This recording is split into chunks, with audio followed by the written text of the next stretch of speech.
Most coaching funnels aren't broken. In fact, the problem actually happens before prospects ever get into the funnel, and it's actually a pretty simple fix. And I think most people overlook it. Okay, so tell me if this is you. You pump up the ad spend, and lead quality stays the same. You make more content, and you get the same amount of booked calls. You decide you're going to tweak the copy on content ads or somewhere in the funnel. You decide you're going to get a new editor or scrap the whole thing because you're starting to question whether it worked or not. I'm guilty. The good news is this is a pretty simple funnel tweak and it doesn't require a bunch of tinkering to solve it. If you're new here, my name is Keith. I spent the majority of my 20s thinking I wanted to be a therapist, and then I realized my calling was marketing. So I went all in on the coaching space, and I'm building this channel and business out in real time, in public, in front of everybody, to demonstrate that not everybody begins with a highlight reel. So yeah, here we are. So here's the version that I see pretty consistently. A coach has an offer, they run it and make some sales from it, and they decide that they are going to do more of what worked, which is honestly the most logically sound thing you can do. So they make more content, more ads, more outreach, and drive that all to the offer, only to notice that the needle doesn't move as much as they would like it to. Now the coach that was kind of ecstatic about being successful at first is now kind of questioning their whole existence because they're spending more time, they're spending more money, and they're not seeing the return that they once had when they first started. Here's kind of the uncomfortable part. The real reason more attention isn't bringing us more sales doesn't really have to do with attention at all. What it has to deal with is the fact that our offer might just be too broad. Let me show you what I mean. Scissors or a kitchen knife? If I were to ask you which one of these two things is better, what would you say? Right, you'd probably say neither, or it depends what I'm using them for. And you would be right. If you were looking to cut something like paper, cardboard, or cloth, you might opt for a pair of scissors, as it would likely be the best tool for you given the task at hand. If you were looking to cut something like vegetables, fruit, or meat, you might opt to use a knife. Either way, both of these tools are neither better or worse than the other, but they're more suited specifically to the thing that you have to do. Okay, let's say our ideal customer is a kid who just wants sliced apples. Bear with me. Now, I could take a pair of scissors and attempt to peel the apple with the scissors.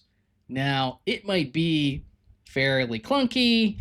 I wouldn't necessarily use the scissors as my first method of trying to peel this apple, and arguably it feels kind of dangerous. I could attempt to cut it in half with the pair of scissors, and it feels awkward.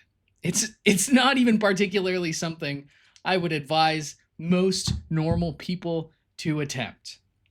However, if I take the knife and actually attempt to peel the apple, now we have a process that's a lot more streamlined. I don't have to force the knife through the apple. I don't have to plunge the blade down the center in order to split it.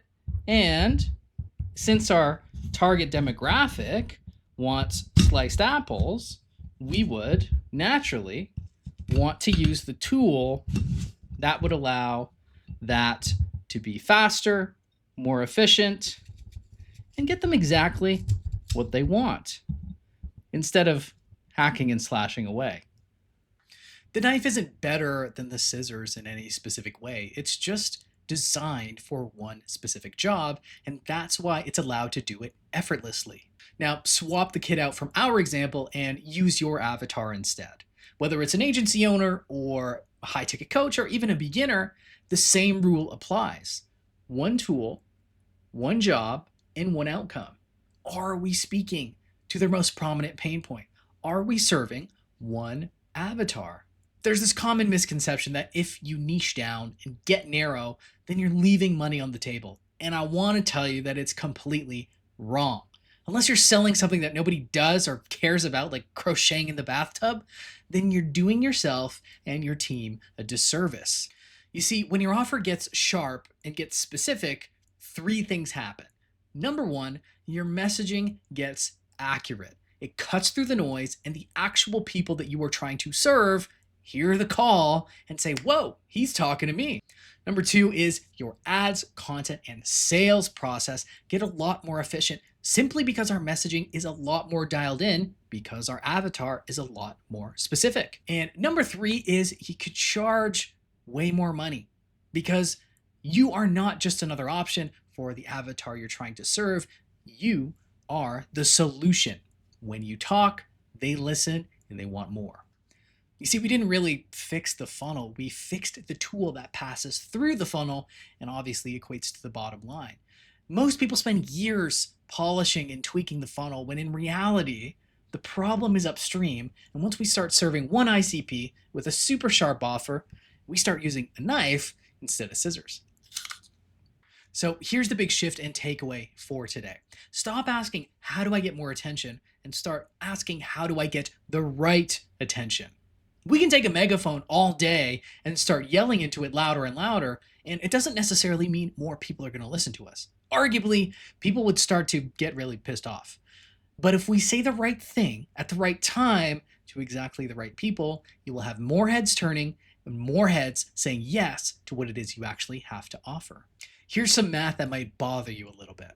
A sharp offer in front of a small audience outperforms a blunt offer in front of a huge one every single day of the week. This is why tiny channels book sales calls, drive the right traffic, and have a fatter bottom line than most big channels that don't have their offer dialed in. And this is where most coaches on YouTube kind of get it wrong. They think yelling into a megaphone louder and louder and trying to go viral is going to be the solution to drive more sales to their offer. In reality, it's the right views and the right targeting that's going to allow for more sales, more bottom line, and the ability to charge more every single time. So if you want to start sharpening the blade today, here's something you can do to test if your offer is on point. I help who get what without the biggest, hairiest pain that they have. So who, you're one specific person, not everybody. What, the single outcome they want most, and without the pain that they would pay to avoid on the way there. If you can't fill those three blanks out, I have a strong hunch that you might have a leaky bucket, and it starts with your offer. So if you're a coach or have a high ticket offer online and you want more of the right clients without more ad spend, without spending a ton of time on content or team overhead, then there's a link down below in which you can book a call with me and my team, and we'll take a look at your funnel, diagnose what the bottleneck might be, and see if having YouTube as a primary acquisition channel is right for you. Now, sharpening your offer is a fantastic first step. However, sharp offers get forgotten or ignored in the marketplace all the time. The real thing that coaches miss out is they are trying to make their offer better than other offers, when in reality, the crown jewel is to have your offer be perceived as new. What does having a new offer look like, even though they've been built on principles that are thousands of years old? I talk about it right here.